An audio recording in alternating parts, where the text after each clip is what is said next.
Hi there, Dick Allgire here in the beautiful Hawaiian Islands. I'm going to show you an amazing remote viewing session, some work I did on Napoleon and whether or not he had a chip implanted in him. Did he? Well, watch the video. I'm going to give you the whole video for free here in a minute.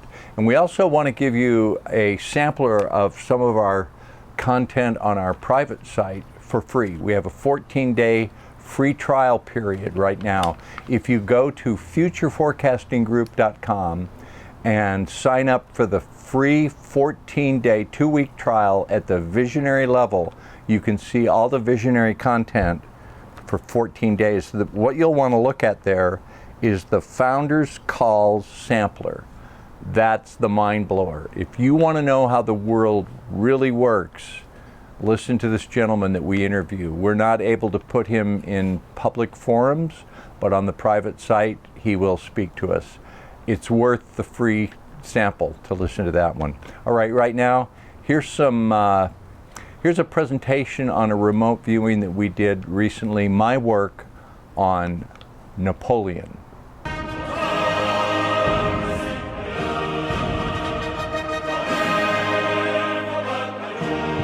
The target was Napoleon. Specifically, did Napoleon's skull have a microchip implant? Discovered during a recent forensic autopsy by a French researcher? Remote viewer Dick Allgire worked this as a blind target. He was given only the target ID D8I7-C2V3. He was told nothing about the target. Dick Allgire produced an amazing 41 pages of data over 3 sessions. His work is a tour de force in remote viewing. We examined his data and did collateral research to see how much of his work could be verified by the historical record. He initially gets on to the target by perceiving the roads of this era in history. He hears wagon wheels rather than modern tires. He senses animals, hooves, hay, dung. Allgire describes the roads as packed stone, like old Roman roads. Many of the roads in France are, in fact, old Roman roads, and Napoleon is famous for his epic final journey on a Roman road. When I initially got onto this target, it was the roads that made me realize that this was an old target. The roads and the smell of the animals. When you're in the present time and when you're in modern day, there's concrete, there's asphalt, there's the smell of gasoline and car exhaust and plastics and metal. And this target, when I got there, was dirt roads. Some roads were nicer, but they were stone, like I said, Roman roads. And then there was the smell of the animals, because transportation back in those days was done by animals, carriages, horseback, oxen. So I smelled the animals and I knew the roads were old. Allgire saw a death mask. He didn't recognize the person, but realized some part of the target involved a famous man whose likeness was captured in a plaster and then bronze death mask. What he drew closely resembles the death mask of Napoleon. Allgire saw a red wax seal, of the kind used by notable, powerful individuals in history to seal and verify documents. Allgire says these are orders, decrees. He says a decree is sealed and sent. This is high authority. This is one of Napoleon's seals, which matches the image produced in Allgire's remote viewing session. Allgire found himself next to a big, imposing wall constructed of old stone blocks. He says this involved the target person. Allgire said this person may have actually been imprisoned for a time, and that this walled place may be considered a monument that he is remembered by. Napoleon was, in fact, imprisoned, and he is associated with the Bastille. Allgire said the target individual probably spoke Latin, that he was fierce, passionate, acerbic. Allgire reports this person doesn't tolerate fools, can be harsh and seem heartless, with criticism of people he feels are fools. History tells us Napoleon was a mediocre Latin student. and he did use Latin phrases during his reign. Allgire says the person he was remote viewing either had slaves or had some association with slavery. This is true. Napoleon reinstated slavery. Allgire perceived that there were monuments to this person. He reports there was a monument that was taken down. Then it was put up again, like he went out of favor, was erased from memory, then brought back. There are many monuments to Napoleon. Allgire said one of them is on a hill. This is that monument. Allgire saw a man on a horse. He said he jumps a horse. He rides. He's fearless and rides with abandon. Fast. One of the most famous images of Napoleon is of him on horseback. He was renowned a horseman.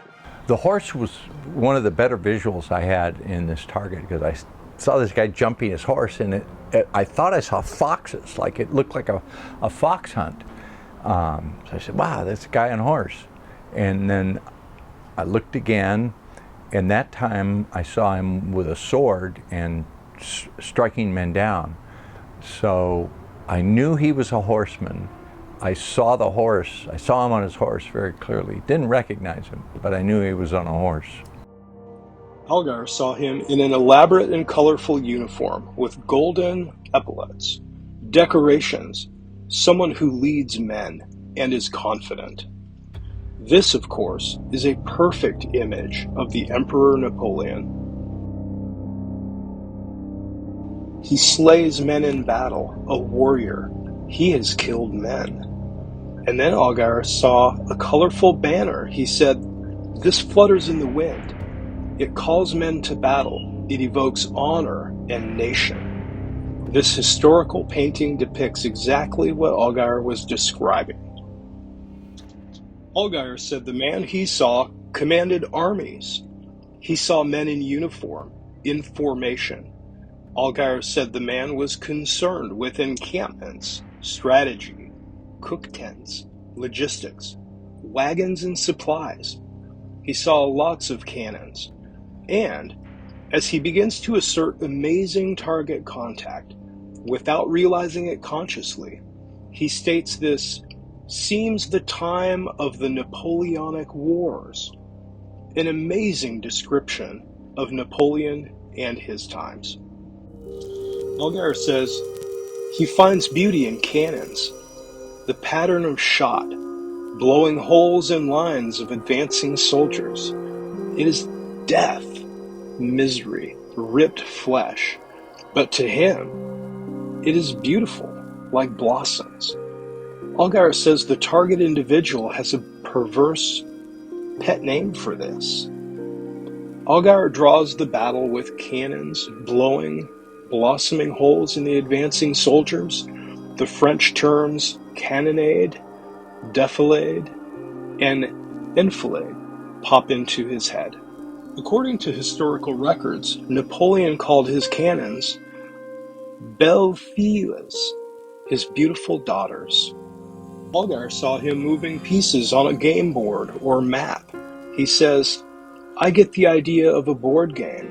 It is not chess, like a precursor to chess, a strategy game with pieces. This is an old game."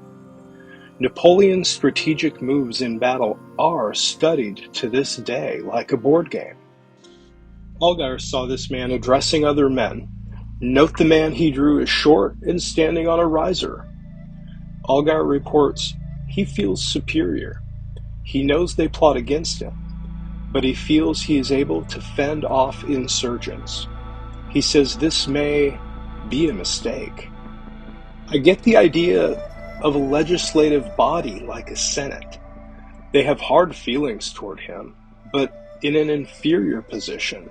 They are bitter, but must acquiesce. All of this remote viewing data is corroborated by history. Allgire saw him in a place with an ornate and grand chandelier. Napoleon's apartment did have such a chandelier. Allgire's session went deep into the life and times of Napoleon. The tasking was designed to look at whether a chip implant was actually discovered in a later forensic autopsy of Napoleon's skull.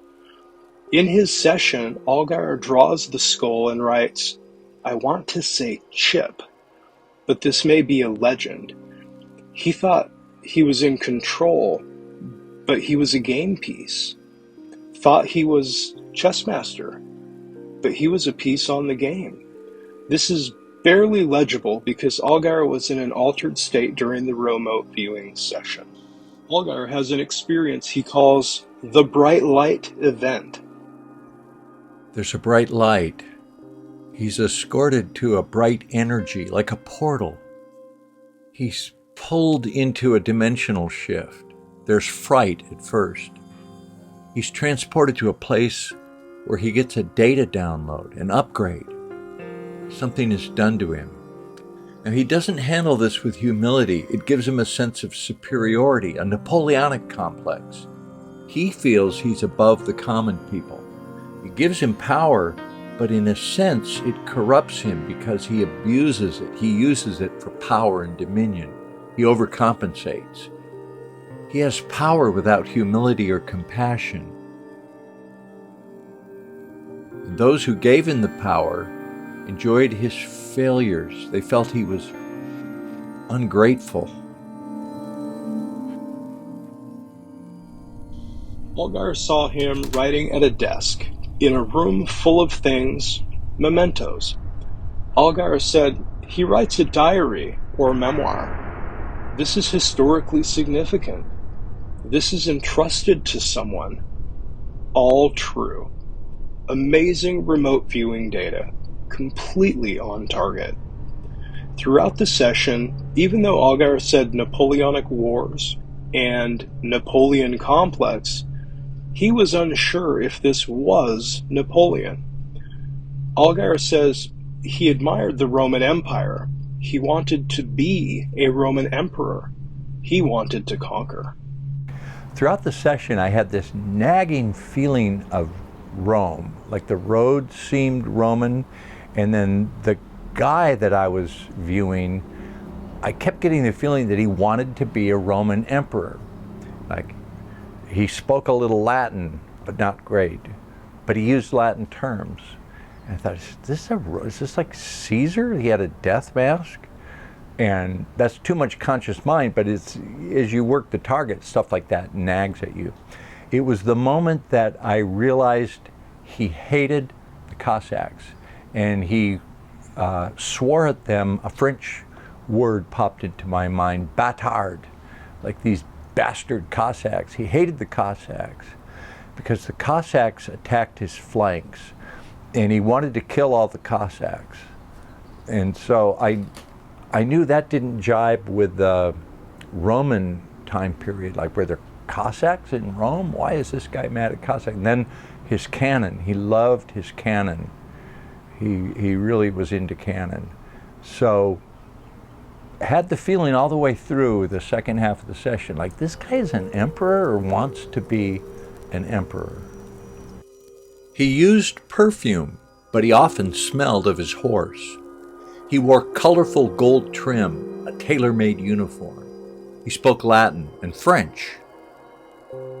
Women were important in his life. He had wives and lovers and daughters. He felt he was the chess master when he commanded men in battle. It was a chess game, and he controlled the board. He moved the pawns and the knights, and he took the castles. But in the end, he realized that he was only a chess piece in a bigger game. He realized there are levels above, and he was just a piece in a much larger game. One of the best remote viewing sessions ever documented under double-blind protocol. Dick Allgire's remote viewing of Napoleon, May 2023.